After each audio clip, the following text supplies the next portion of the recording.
Hello, everyone. It's Emma Holmes live from Rockstar HQ, and I'm joined today, get the finger in the shot, by the gorgeous Hayley Gillard. Hi, Hayley. Hi, Emma. Hi, guys. Thanks so much for having me. My absolute pleasure. I thought it's a nice Friday treat, isn't it, to pop in and have a chat? Have you got a cake? I have my brew. I'm ready. Brew, but no cake today. No cake today, but I'm going to my lovely friend Julie's after this, and she has cake ready, so don't worry. Fabulous. Hi, Chris. If you're joining us live, do come in and say hi. It'd be lovely to see who's around and who's about on this Friday lunchtime here in the UK, whatever time it is, wherever you are in the world. So, Hayley is an ecotherapist. Can you tell us what that really means? Yeah, it's one of those words, isn't it, that unless you know what an ecotherapist is, it's totally random. So what it basically does, if you break the words down, eco is nature and therapy is therapy, obviously. My dog's just about to join us, sorry. Come here, Brent. And what that basically means is that I work therapeutically with women. The majority of the people that I work with are women. I help them to overcome stress, overwhelm, put in kind of practices and mindset stuff. I work a lot with the way that we kind of internalize our thoughts. So basically, I work therapeutically with people out in nature. So it is I basically use nature as inspiration to help people understand what's going on in their mind, and that is done through outdoor events, outdoor retreats, team away days, and one-to-one coaching outside as well. So I spend my life, I guess, sitting around a campfire. You're a professional marshmallow toaster. It is true. I went to a networking event yesterday, and you have to do that thing where you go around and introduce yourself for 2 minutes. And that is what I said. I said I toast marshmallows for a living. And everybody kind of laughed and they didn't quite know if I was being serious, but I am. Totally. So where did your journey into ecotherapy begin? It's very much part of my story and very much what I talk about kind of when I'm helping people. So about 5 years ago now, loads of stressful stuff happened in my life, and it always just tends to happen at once, didn't it? So to cut a really long story short, I went through a relationship breakdown. I lost my best friend. My work suffered. My physical health suffered. And I ended up in a doctor's surgery being given a diagnosis of anxiety and depression, and kind of almost given a pat on the back and a prescription for some tablets and off you go on your way, kind of a session with my doctor that didn't really help me. So a lot of the stuff that I was going through was quite situational, and I knew that whilst medicine and taking tablets had so many people with anxiety and depression, I knew that it wasn't right for me, because what I was experiencing was something that I just needed to sort out. So my background is in working with people with complex needs. So I've worked in homelessness and mental health services, and with people with addiction issues. And in that world, a lot of what I had to do was be quite solution focused, which is kind of just a bit of a posh way for saying come up with a solution to problems. So I kind of turned all my inner learning, my training, my experience on myself, and thought, right, well, I've got to get myself better. The waiting list for counselling or any talking therapies was 9 months, and I just knew I could not put up with. I know it's a real issue in the UK, and I was in such a low place, as I'm sure many people watching this will have been there themselves, that I had to do something. I was not willing to go 9 months still feeling like I was feeling. So I put all of the stuff I already knew, and I turned it inwards and thought, all right, you need to do something that makes you feel better. What makes you feel happy? And it was that simple. And the things that made me happy and still make me happy were taking the dog for a walk, having a picnic in the park with friends, going on a real blustery clifftop walk, and then coming home and putting the fire on. It's lighting all the candles in my house and just sitting there kind of experiencing that beautiful warmth, kind of hygge feeling. And there was a bit of a theme, and actually it was all nature-based. So even putting candles on, fire is a natural element. And the underlying theme and everything that made me feel good was nature. And I thought, I can't be the only person for whom nature makes them feel better, that this can't just be some random thing that goes on for me.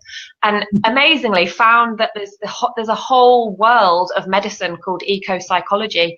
And it is about how humans react to the destruction that's going on in the natural world, how our environment affects us. I mean, we all know if we're working in an office with fluorescent strip lighting with no window to the outside, it's horrible. It gets to you. And there's this whole world of research really that looks at why nature is good for our mental health.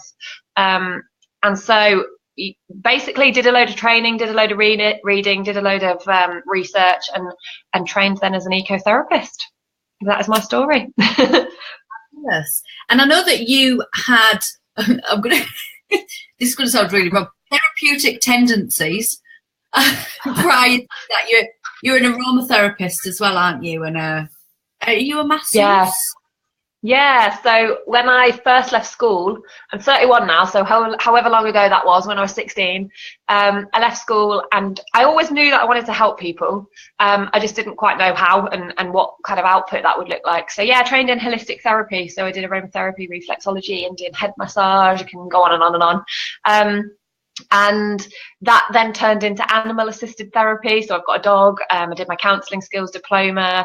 I'm a qualified life coach. So it kind of, there's always been that wanting to help people, but using natural stuff. I'm not anti-medicine. I'm not anti-mainstream medication at all.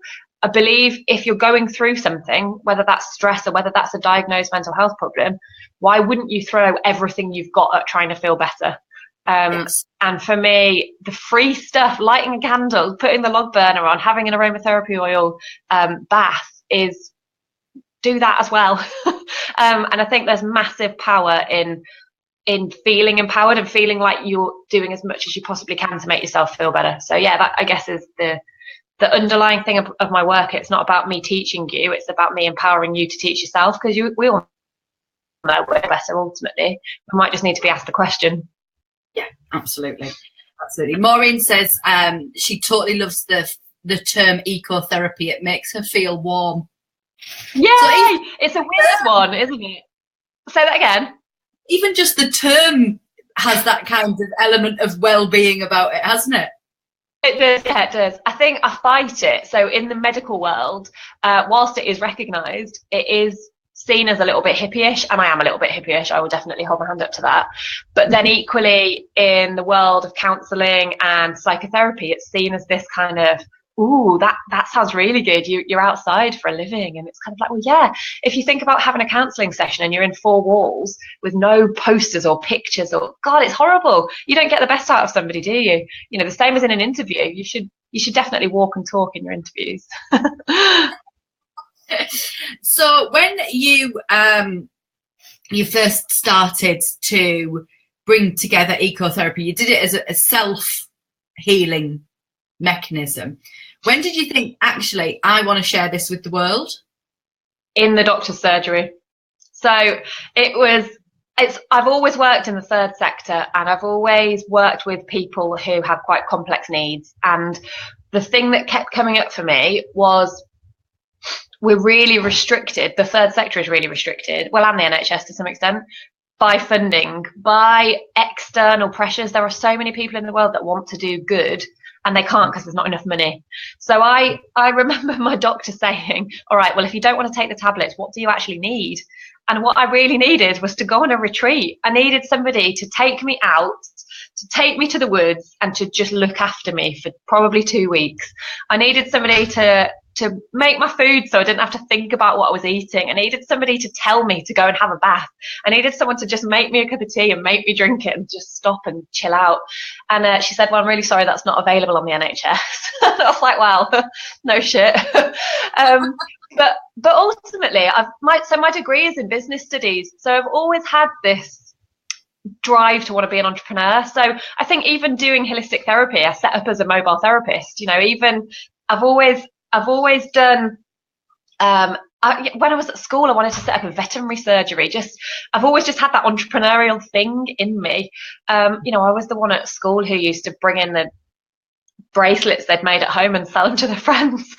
And in that doctor's surgery, it was kind of like, this is it. This is exactly it. I am not the only person not wanting to take medication right now who is unwilling to wait the amount of time. And I didn't have enough money to go private. I didn't have enough money to go on a retreat. I didn't, it was very much part of my stress at the time.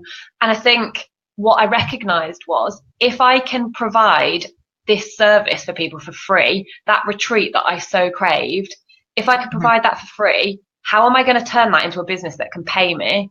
So I set up a social enterprise. This we're talking about 4 years ago now. I set up a social enterprise which was aimed at running outdoor retreats that people would pay for, and effectively that would then fund free places for people that couldn't afford it. And whilst my business model has changed, so I'm no longer a community interest company, I'm just a sole trader. I shouldn't say the word just. I am a sole trader. People still come to my events for free, so I do a lot of work with a local women's refuge. I just really believe that lots of people need this support, and some people can't afford it. So yeah, it was right there in that doctor's surgery, and I've always had that desire to run my own business. And I guess when something happens to you, you kind of like, this is it. Like, it just made me know that that's what I wanted to do. Yeah. And when you are looking at working with busy people, my crowd, busy entrepreneurs, people who are putting a lot of time and effort and energy and attention into other people, whether that's through kind of their caring roles as parents, or, looking after their own parents, or whether that's, within their business. What is the sort of first things that you're looking at from a fundamental nature of them looking after themselves? It's stopping. And I know that, and anytime anybody hears me say that, they're like, I can't stop. There's so many reasons why I can't just stop. So I find myself talking quite parrot fashion about the fact that self-care, well-being, self-love, looking after yourself, whatever you want to call it, it isn't a luxury. It's not something indulgent. It's absolutely essential. I know that we're on the same page with this, Emma, and you talk about this a lot, and it is about filling your cup, to use your phrase.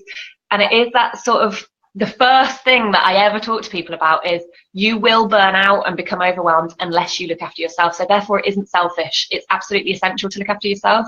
I feel like I'm preaching to the converted, but that is that first thing, is just stop, take a step back, put some processes in place where you can just breathe for a second. And I think for a lot of people, they hear self-care. I don't particularly like that word, but they hear self-care and they think having a bubble bath, having a cup of chamomile tea. Yeah, it's not that. Actually, self-care can be going to a Zumba class, going to a rock concert, going on a motorbike ride, whatever, as long as it makes you relax or it brings you joy, that is enough for me.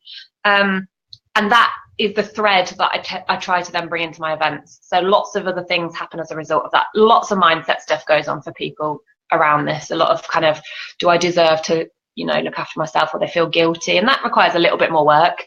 But ultimately, it's about, I always say self-awareness is the first step, taking action is the second step. But just becoming aware of, if you're stressed out, do you actually want to do something about it or not? Yeah, totally. And here's one that I had, that I was speaking to one of my lovely rock stars a few weeks ago, and she had been given the advice that she wasn't prioritizing her own self-care if she didn't leave behind her 2 children and her husband and book herself into a hotel for a weekend and do nothing but selfish, indulgent activities. You can imagine my response to that. What would you say to that? I would say, what a load of shit. And then I would say, so to put a life coaching spin on it, I would ask, what do you actually do to relax? And or what could you do to relax if you're not currently doing it? And I think most people's response will be, I want to spend time with loved ones. Yeah. Well, that was the thing that relaxed me the most. My family. And do I really have to go and spend time on my own? And I'd be sad and lonely and horrible. No, and that's a really good point. Self-care, I know the word self is in it, but it's not about being on your own. Far from it. I know some of my clients, and the reason I use the rock concert one is because it's one of my clients' examples. She loves nothing more than being in a mosh pit with 100 other people. She is so in the zone. That is brilliant. So that's far from being on your own, isn't it? You know, it can be anything. It doesn't matter what it is. What matters is that you do it. Yeah, totally. I'm just going to go through some of the comments. Rachel says, I've always said that I'm powered by nature. I always go to nature if I feel stuck, stressed, or unhappy. Just to kind of continue that point a little bit. So there's a theory in ecotherapy called biophilia, and it literally means bio, nature, and philia, love of.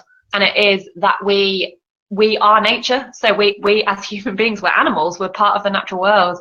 And if you think about it, we've only really lived the way we live now since the Industrial Revolution. So not very long ago, we were living in the fields. We were tending livestock and growing vegetables, living in mud huts, being a community.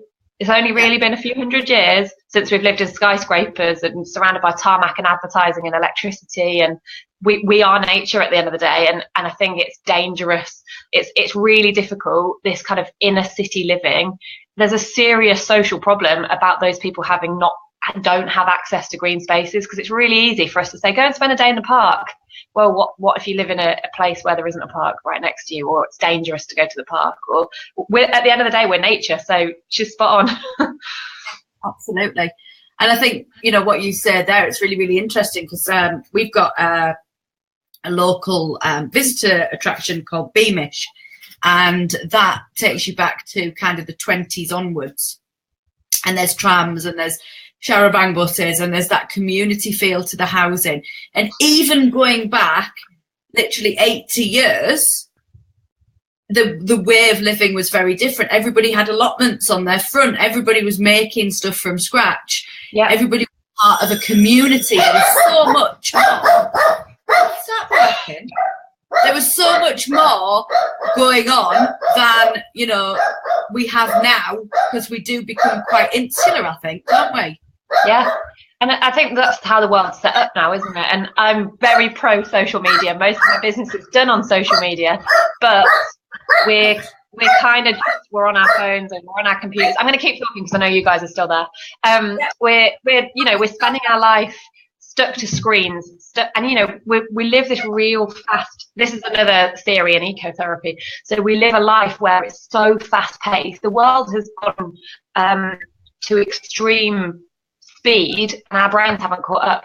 So we're literally living a life. We might be in the car and our focus is like really, really focused, or we'll be on a screen on our phone, or we'll be on the computer, or we'll be on the phone, or we come home and relaxation is sitting in front of a screen. And we literally live with our senses absolutely bombarded. So one of the theories is called attention restoration theory, without giving you all the jargon. And what that means is when you go out in nature, you don't have that immediate intensity, and it allows your focus and your attention to just chill out and restore. And it literally restores the chemicals in your brain. It allows your whole brain to just pause for a second. So there's research done into the power of being amongst forests on your mental health, and it literally reduces the cortisol levels, your stress in your brain, just by being around trees, because you're not using your brain in that crazy intense way. So get out in trees. Absolutely. Chris says, I was at a gym class with an instructor, mainly there for older people, but my parents are members. I sat down near the end of today's class and my mother automatically assumed I must be depressed. Not that time, but that attitude is likely to initiate depression anyway. Why would somebody say that? Why wonder why the person suddenly goes into a depression? What do I do to get them to think about how their assumptions affect other people? Got any guidance? Like it. Yeah, it's a really good question. So the way you feel is the most important thing. And for somebody to invalidate your feeling, that's effectively what just happened, is one of the most crushing things that can happen, because it's almost like saying the way you feel isn't legitimate. Actually, the way you feel is really important. That is you being true to yourself. So I would say recognize how you actually feel. Did you feel depressed in that situation? And if you didn't, that's okay. And if you did, that's okay. So kind of validate your own feeling. And then I would say to try and explain that to somebody else. And I always think when there's a challenging situation, you've got 4 options. So you can change yourself. So that is, you can not let it bother you. You can change the situation, which would mean talking to your parents about the fact how they just made you feel. You can put up with it and shut up, and that's kind of let it happen but be okay with it. Or you can piss off, which is ignore the situation and carry on. And I think, first of all, know that how you feel is legitimate. Nobody can change how you feel in a situation. So something that makes one person angry and somebody else in the same situation not angry, neither of those people are right or wrong. Both of them just reacted how they reacted. It's their feeling. But it is then about how you respond to that feeling that matters. Because actually, if something's made you angry and you respond to it by, going and punching loads of people, that bit isn't right, is it? The anger's okay. It's how you then deal with the anger. So I would say acknowledge how you feel and know that is okay. That is a totally legitimate way to feel. Then choose how you then want to take action on that feeling. Yeah. I like that a lot.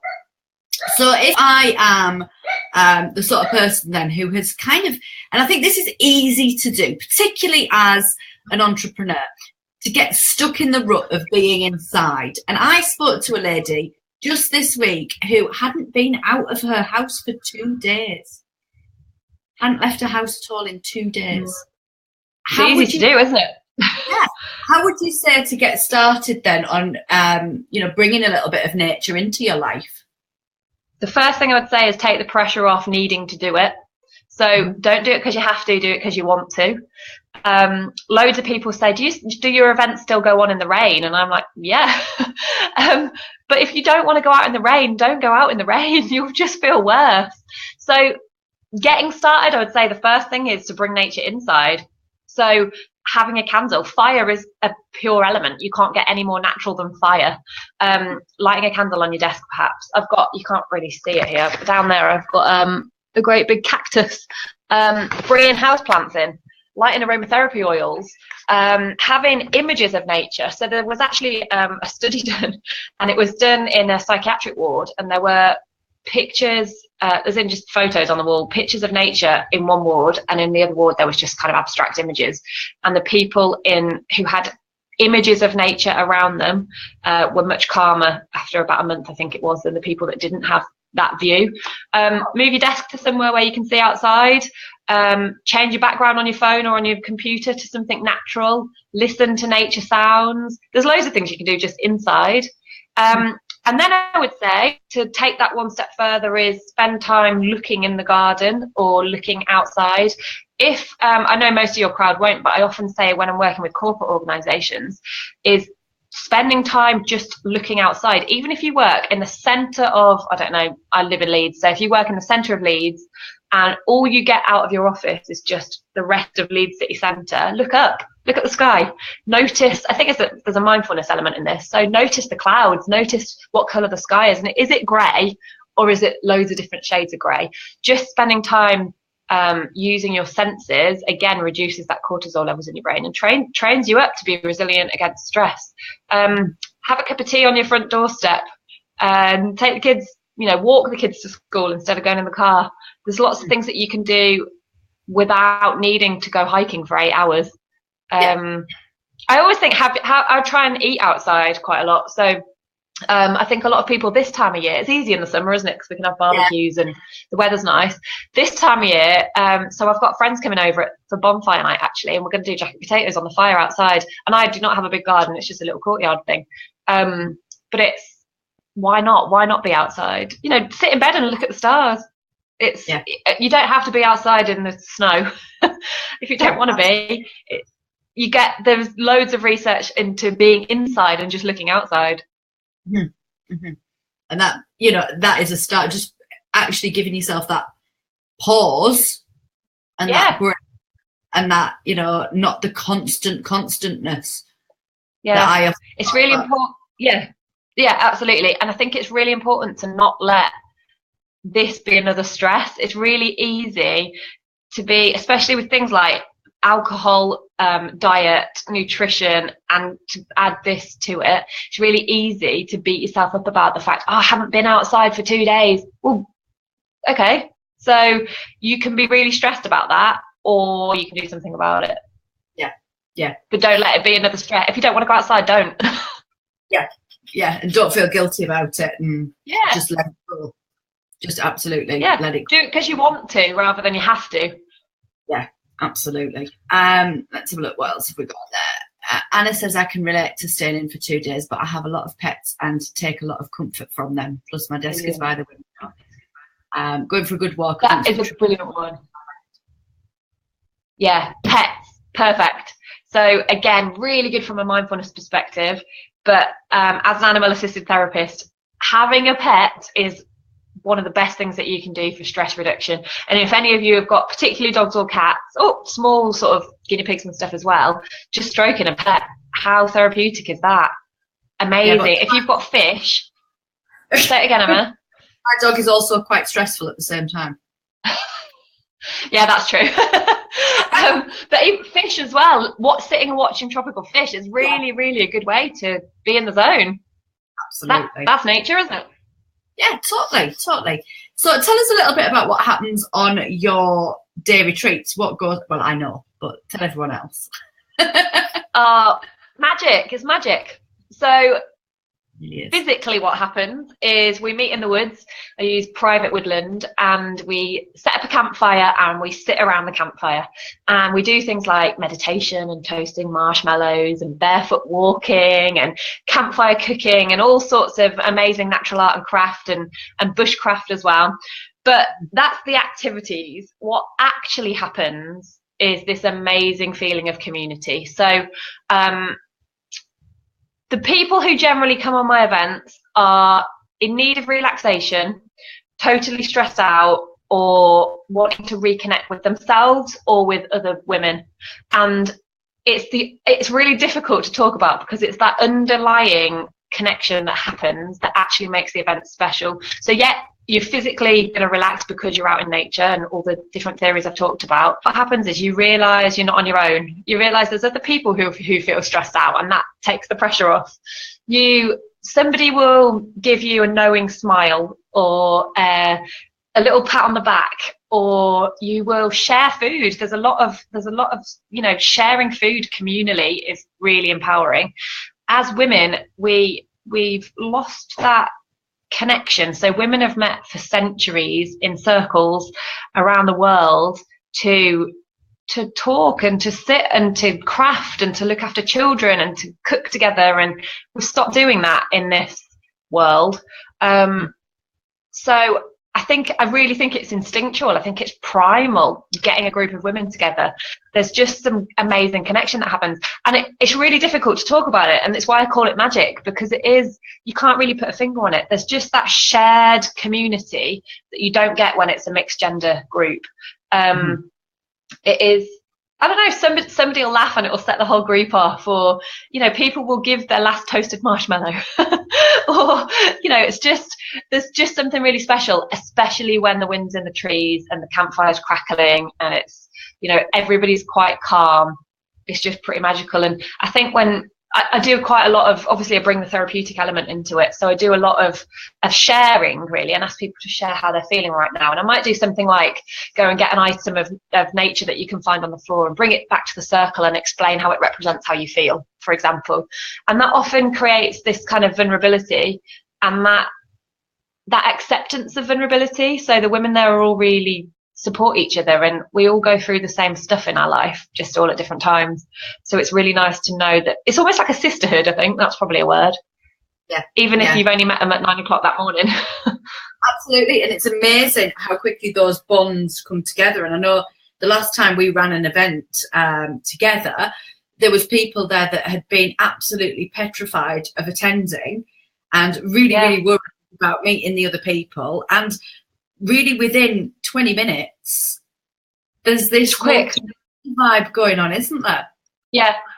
And I can't take the credit for it, because it's partially the fact that I'm trained in making people feel comfortable and relaxed. But I also think it's nature. And I also think women just do it. There's something special. There is this, I think it's probably a lot to do with how we've been prejudiced over the years, and women bashing. I mean, it's on the news at the moment, isn't it, how horrendous inequality is. And I think we've forever, literally forever, and still to this day appallingly, we need to stick together and create a tribal feeling. Is Kerry Lee, are you coming to my Emma's event? I'm just seeing the comments pop up. She sounds like she I think she's asked talking about. I love it. A buddy to come with her. But it's a fabulous. It's just, and I've said this to you so many times, it's so intangible what you take away and how empowered people walked away from that event that we did together, that they took things into their businesses and completely changed the way that they worked as a result of spending 6 hours in the woods. Yeah. It is, I can't explain it. Magic. Phenomenal. So can you tell us a little bit about your new free resource? I'm going to pop the link in. Yeah, I can. So the link's just come up there. Bottom as well, it's a free resource called Chaos to Calm. So it's the Chaos to Calm kit. And it's a nod to where people are at when they come on my events. So generally quite chaotic, and when they leave, they're quite calm. So what I've done is taken my key learning, training, teaching, and put it into a kit. So what that actually looks like is a series of life coaching videos, and they're interactive. So I get you to do, it's almost like a workshop. So I get you to do some activities as a result of listening to what I'm talking about. There's an ebook in there if you just need something quick, because I was very aware that sometimes we don't have 10 minutes to sit and watch a life coaching video and we need it now. So the very first part of the kit is an ebook. And I've also put a relaxation meditation in there, because I always do a meditation at every event. It's just your chance to pause and to get into the zone. So I always start my events with a meditation. So what I've tried to do is take the kind of core bits, apart from the toasted marshmallows, I'm afraid, and turn them into an online resource. And it's absolutely free. And it's basically my best bits. So I've taken the bits that have got the most results, not only with myself, but with my clients, and turn them into that free resource. I think there is a point there about going on a relaxing event is brilliant, but what happens when you go back home? So what I'm really keen to kind of continue is, I don't want people to just come on a lovely day. This was why I had an issue with being a holistic therapist. I loved it. I loved the relaxation it created, but actually people would go back to the same stressful situation they left in the first place. So a lot of my work is about lasting mindset shifts and how we can continue the retreat when you're in your own homes as well. So the free resource is that sort of a nod to that, really, a nod to having a little piece of that day retreat or that weekend retreat in your back pocket that you can watch whenever you feel like you need it. Absolutely. So coming on to that, I know that we've talked a lot about, it not just being a flash in the pan and, it's all well and good going out to the woods for a day, but how does that continue when you get back into real life? Yeah. You also have community, don't you, that people can join? Yeah, and that is the real key word, community. So it is my baby. It is my reason for living. So it's an online membership club called The Retreat. And what we've done is taken all the best bits from my actual events and put them into an online community. So every month we have a different guest expert. So like, for example, me and you run an event together. I also run events with other therapists, with other kind of specialists in various relaxation techniques. And I've just continued that online. So every month we have a different theme. This month, for example, is how style actually impacts your self-confidence. We've had feng shui, we've had yoga, we've had nutrition, we've got meditation coming up next month. And during that month, you get access to masterclasses, to live Q&As. And every week I do something called Cake Date, because none of my outdoor events are complete without homemade cake. It's a bit of a signature thing of mine. So every Wednesday at 5 o'clock in the retreat, we do Cake Date. And that is a live life coaching call, kind of like this is, but everybody jumps on and we have a big chat about what's going on for people that week and how we can help them to get to a place of happiness and joy and calmness, I suppose. So yeah, it is my pride and joy, the retreat. And exactly what you said, I don't want somebody to come on an event and to just go home back to the same stressful situation. It's anything to do with well-being is about creating lasting change, being sustainable and kind of continuing that. Oh, it's all right. My husband just popped in, but he's on the phone. It's fine. So if you're looking at getting started on your kind of outdoor wellness journey, obviously a great place to grab that free resource, grabbing hold of your free resource and, you know, having a good look at the meditation and the videos in there and the ebooks in there, because there's lots and lots of great information in there to help people get started. And, you know, if you then look at giving people little challenges of little commitments that they might want to make to themselves, what would you be telling them to be thinking of? I would say come and join my free Facebook group. First of all, it's called Wellbeing and Wellies, and in there we talk a lot about what's going on for you this week and how can you overcome it. So start small always. So perhaps you could pledge what one thing that you're going to do today, and I know it's already nearly 1 o'clock, but what one thing can you do today just for you? And that doesn't need to be a whole hour. It can take 20 seconds. Actually, that could be, I'm going to stand up and I'm going to just have a real good deep breath, and then I'm going to carry on with my day. So I would say start small. And I would say then to come up with a goal. So life coaching is very much about setting a goal and then looking at what actions you can take to get there. Most of the women that I work with, their goal will be, I want to feel calmer, or I want to feel more self-confident, or I want to take more time looking after me.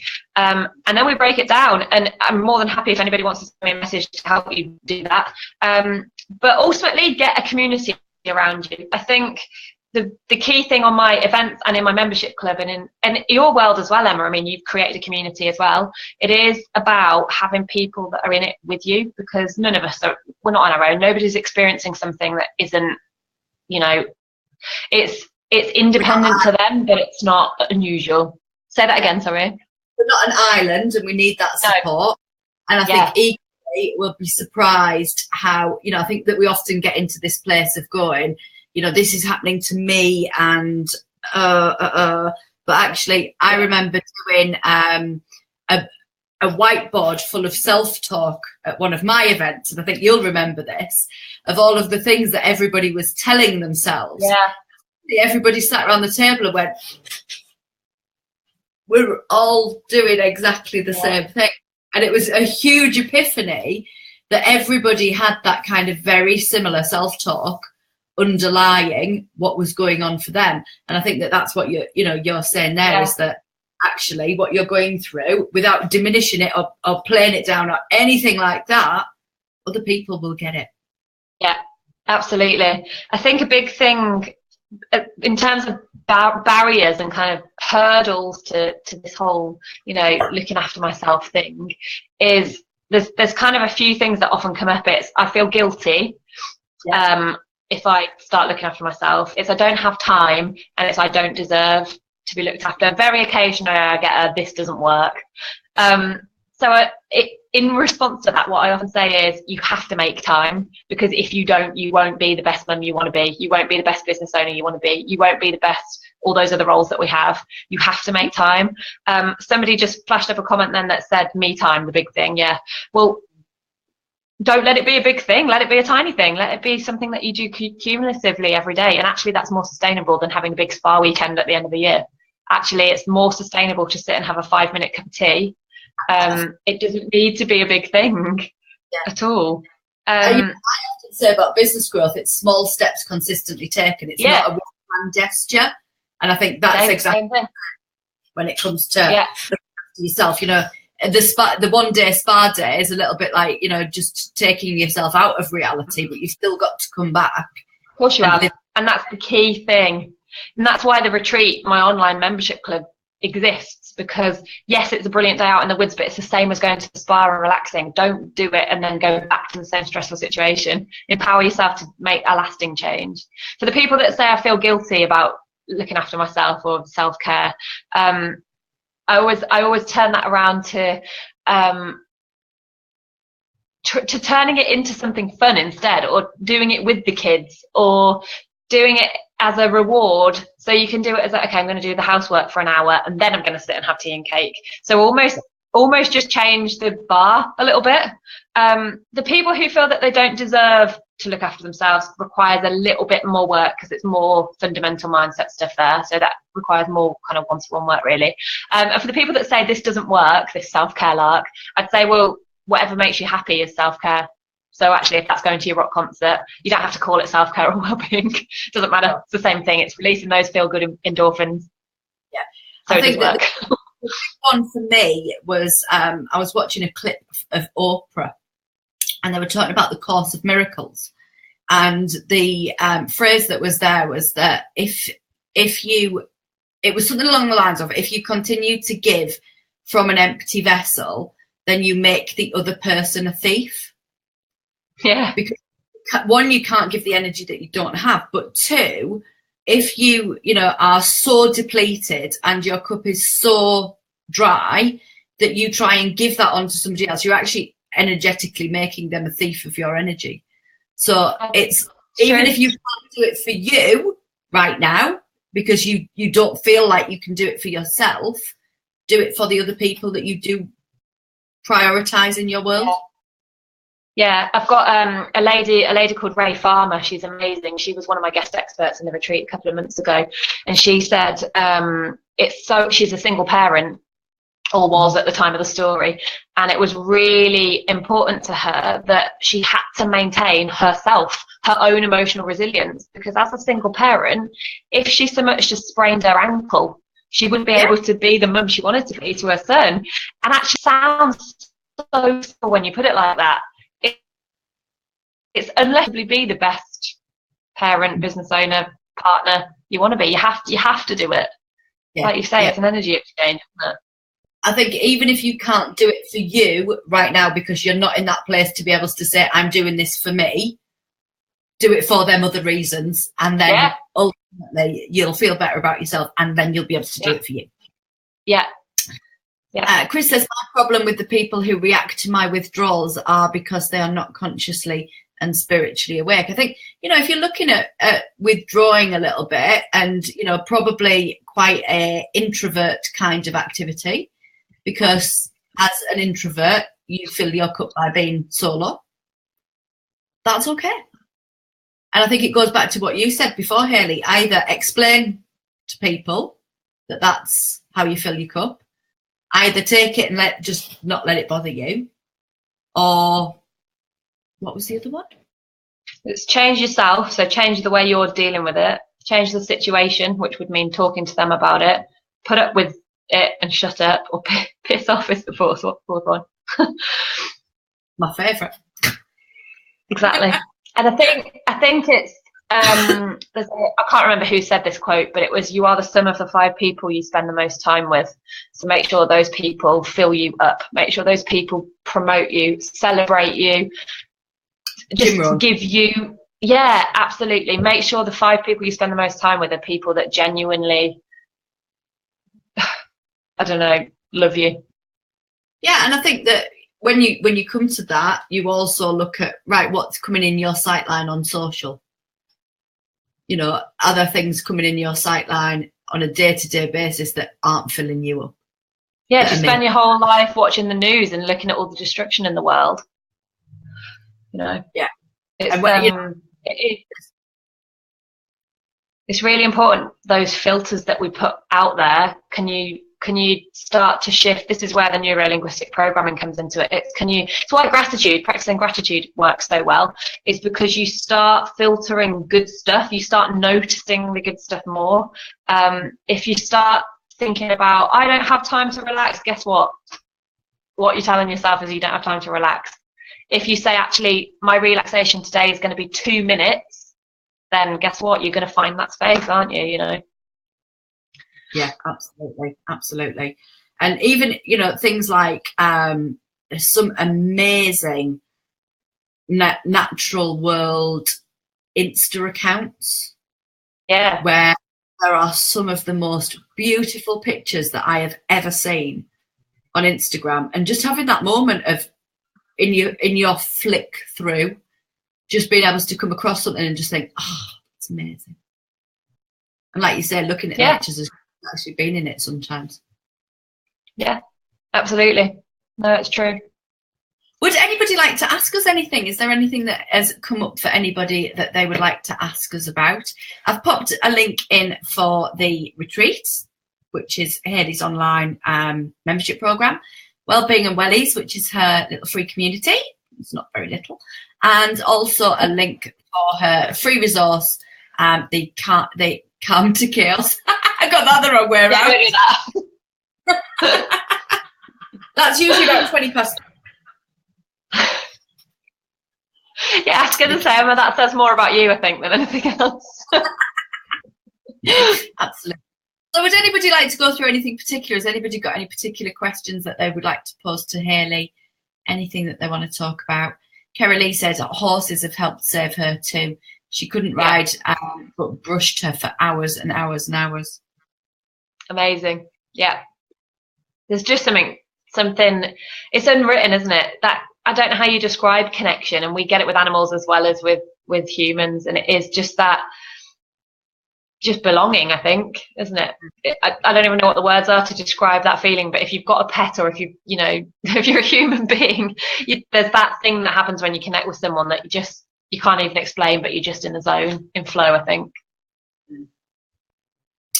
So, Carolee says it's finding those people that aren't my children. Yeah, I don't watch news. I delete stuff or people that put on horrible and trauma stuff.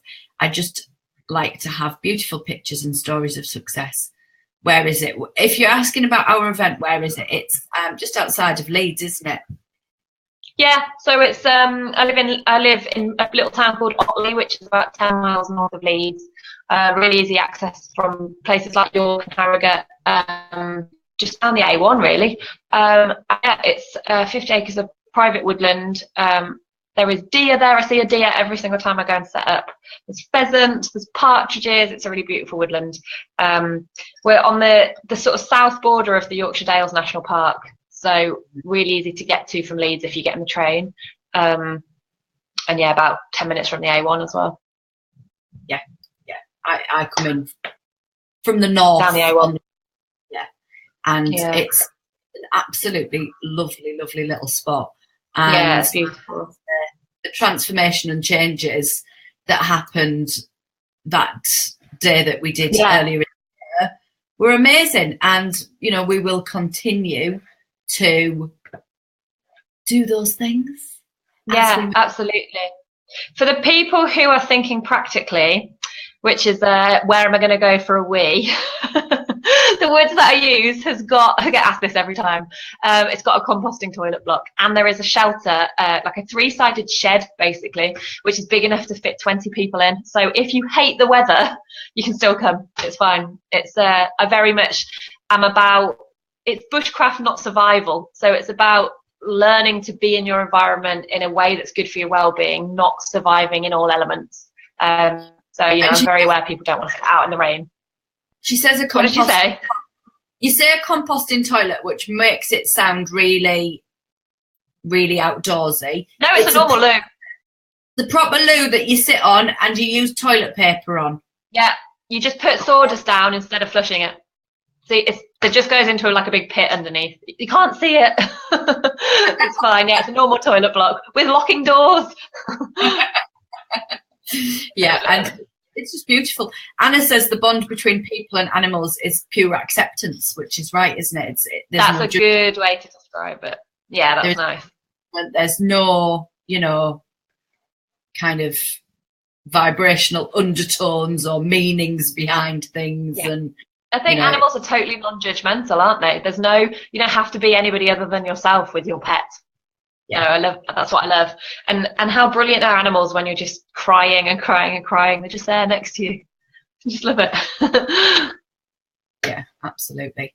And right, I think that's all of the questions. So we've got links around for Wellbeing and Wellies. I'm just going to check my links. The retreat, our day retreat in November, which is going to be very exciting, and your free resource. So brilliant. We've got everything. So thank you very much to everyone for joining us today. I hope you found that super useful, and I hope it's inspired you to light a candle, to snuggle up in a woolly blanket, to look out of the window, to go for a little walk, to do something that fills your cup over the weekend, because I think that's something that's super important. And I love nothing more right now than pulling on my snow boots and going and kicking leaves. So good for you. Just so good for the soul, isn't it? Totally good for this. Oh, thanks for having me, Emma. Thanks for listening, guys. My absolute pleasure. If you're watching the replay, you're equally welcome to put the questions in. I can always tag Hayley to come over and respond to them when she's got a moment. And I will also be popping the recording over onto YouTube and onto the podcast. So if you want to listen in on the go, then it will be available for you there too. So thank you so much, Hayley, for spending a little bit of time on Friday lunchtime with us. Have an awesome afternoon. Enjoy your cake. And don't worry, I will. And I'll speak. Oh, thanks so much. Bye. Thanks, guys. Bye.